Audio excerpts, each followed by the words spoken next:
Hello guys, sipag nga pala ako magluto ngayon, kaya tara, luto tayo. Natakam kasi ako sa tinola, tas natakam din ako sa bulanglang. Eh di, pagsamahin na lang kaya natin. At ang itatawag natin sa lutong ito ay tinulang lang. Simulan natin sa manok, naglagay ako ng salt and pepper. Lamasin nyo lang hanggang manuot yung nilagay nating pampalasa. Tapos isunod na natin ang bawang, gayatin lang sa maliliit.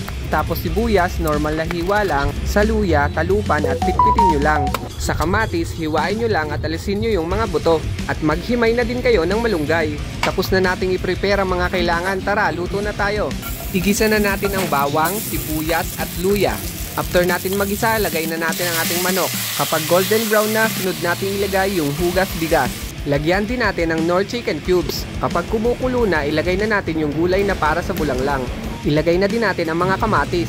Haluin lang ng konti, takpan at antayin natin kumulo. Kapag kumukulo na, ating titikman para malaman natin kung anong kulang pa sa lasa. After kong matikman, naglagay ako ng asin, paminta at konting asukal para pampabalanse ng lasa. Haluin lang uli, takpan at kapag kumulo, huling ilalagay ang dahon ng malunggay. Dahil mabilis lang namang maluto ang dahon ng malunggay, ito na nga, luto na ang ating tinulang lang. Para sa first bite, masarap siya.